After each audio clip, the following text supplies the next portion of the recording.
Dear cuties, அனைவருக்கும் வணக்கம், வந்தனம், நமஸ்காரம். நெக்ஸ்ட் குட்டியூண்டு டாபிக் growthல எடுத்துட்ட எல்லா கண்டிஷன்ஸ் ஆஃப் growth, வளர்ச்சியின் சூழ்நிலைகள் அப்படின்னு வச்சுக்கலாம். கண்டிஷன்ஸ் ஒரு பிளான்ட்லயோ ஆர் ஒரு அனிமல்லையோ எதை வேணாலும் வச்சுக்கலாம். growth நடக்கணும், வளர்ச்சி நடக்கணும்னா சில சூழல்கள் இருக்கணும், சில சூழல்கள் இருக்கணும். some condition should be there. என்னென்ன கண்டிஷன் சொல்லியிருக்கா அதை ரெண்டா பிரிக்கலாம். ஒன் இஸ் எக்ஸ்டர்னல் ஃபேக்டர்ஸ், வெளிக்காரணிகள் என்று வைத்துக் கொள்ளலாம். another is internal factors, உட்காரணிகள் என்று வைத்துக் கொள்ளலாம். external as well as internal factors influence growth in plants. வெளிக்காரணிகளும் உட்காரணிகளும் ஒரு தாவரத்தில் அல்லது உயிரினத்தில் வளர்ச்சியில் எண்ணற்ற பாதிப்புகளை ஏற்படுத்தும். external factors, first is water. Water is absolutely essential for the functioning of protoplast. புரோட்டோபிளாசத்தின் செயலாக்கத்திற்கு அத்தியாவசியமாக தேவைப்படுவது நீர் என்பது உங்களுக்கு தெரியும். ஸோ நீர், வாட்டர் எடுத்துட்டு எல்லாம் need for sell growth and enzymatic activity அப்படின்னு கொடுத்துருக்கான். செல் growth அப்படின்னா protoplasmic content of the cell is increased. We are calling it as cell growth.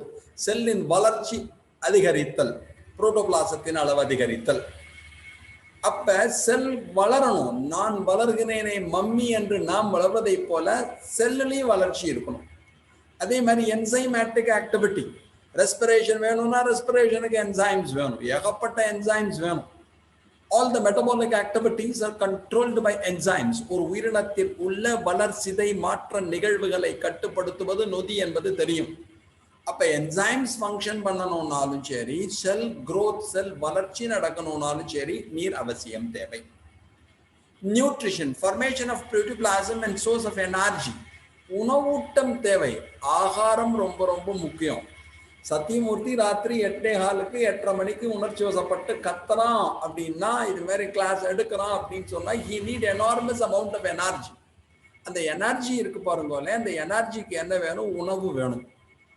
Protoplast புதுசா ஃபார்ம் ஆனும். ஒரு செல்லு 2 செல்லா மாறுறதுனா புரோட்டோபிளாசமும் ஃபார்ம் ஆனும். Everything should be form. அப்ப புரோட்டோபிளாஸ்ட் ஃபார்மேஷனுக்கும் எனர்ஜிக்கும் என்ன வேணும் அப்படின்னா உணவூட்டம் தேவை. நல்லா சாப்பிட்டா energy donor, carbohydrates and fats. கார்போஹைட்ரேட்டுகளும் கொழுப்பும் அதிக அளவு ஆற்றலை அளிக்கும். நல்லா சாப்பிடுவோம். Temperature, the optimum temperature for growth is 25 degree to 30 degree Celsius. என்னன்னா இதுதான் உனக்கு நல்ல growth, வளர்ச்சிக்கு மிக சிறந்த வெப்பநிலையாக இருப்பது 28 degree Celsius to 30 degree Celsius என்பதை ஞாபகத்தில் வைத்துக் கொள்ளுங்கள். அதுக்கு அப்புறமும் நடக்கும். above 45 டிகிரி செல்சியஸ், 45 டிகிரி செல்சியஸை தாண்டி விட்டது என்றால் the growth is affected, growth is arrested, growth is reduced. அப்ப வெப்பநிலை அதிகரிக்கின்ற சமயத்திலே ரொம்ப ஒரு லெவலை தாண்டிடுத்துன்னு வச்சுக்கோயேன், வளர்ச்சியானது பாதிக்கப்படும். ஆக்சிஜன், ஆக்சிஜன் இல்லைன்னா ஒண்ணுமே கிடையாது. ஃபுட் மெட்டீரியல் ஆக்சிடைஸ் ஆனும். Glycolysis, oxidative decarboxylation of pyruvic acid, Krebs cycle, electron transport chain or oxidative phosphorylation. சுவாசித்தல் நம்ம படிச்சிருப்போம். ஆக்சிஜனை எடுத்துட்டு ஃபுட் மெட்டீரியல் ஆக்சிடைஸ் ஆனால் தான் we get energy in the form of ATP. அப்போ உணவுப் பொருட்கள் எரிக்கப்பட்டு சுவாசித்தலில் நமக்கு ஆற்றல் கிடைக்கணும்னா ஆக்சிஜன் அவசியம் தேவை. Light, presence of light promote the growth, absence of light leads to etiolation, உதிர்தல் நடக்கலாம். ஸோ உனக்கு ஆக்சுவலி ஒளி தேவை. எப்போ எவ்வளவு லைட்டு கிடைக்கிறதோ நமக்கு என்ன ஆகும் அப்படின்னு சொன்னால் growth ரொம்ப சூப்பரா இருக்கும். லைட் இருந்ததுன்னா நீட்சி அடைதல் என்று அழைக்கப்படுகின்ற ஒரு நிகழ்வு நடைபெறும். சரியான வளர்ச்சியானது இருக்காது. So light is very important. Light இது எல்லாத்தையும் growth ப்ரமோட் பண்றதோட லைட் இருந்தால் தான் பிளான்ட்ல போட்டோசிந்தசிஸ் நடக்கும். ஒளிச்சேர்க்கை, ஒளிச்சேர்க்கை இருந்தாதான் உணவே வரும். ஸோ தட் இதெல்லாம் உனக்கு தெரிஞ்சது.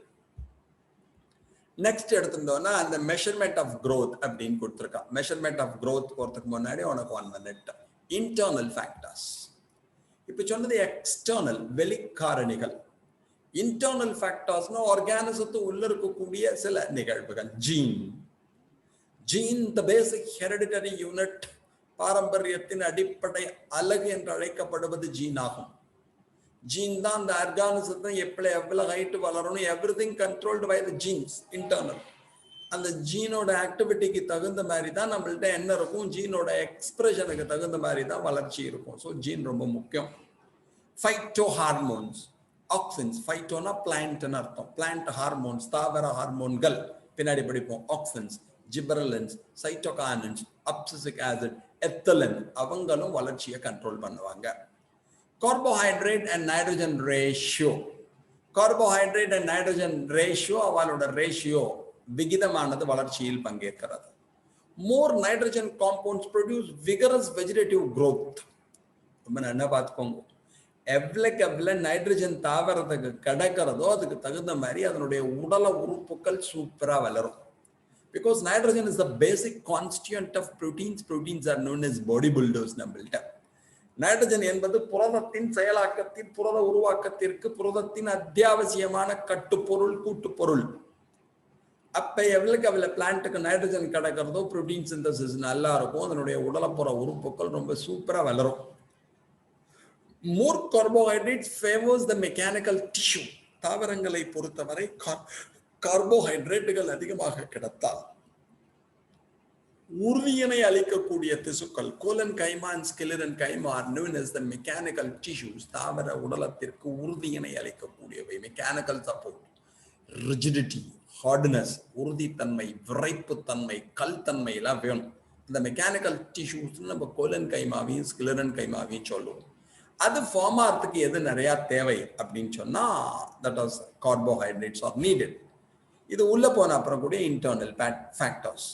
என்சிஆர்டியில் இது இல்லை, அடுத்தது இருந்தாலும் இதை மட்டும் ஞாபகம் வச்சுக்கோங்க. சாரி, த இன்ஸ்ட்ருமெண்ட் அதை கவனிங்கோ. Use to measure growth in plants.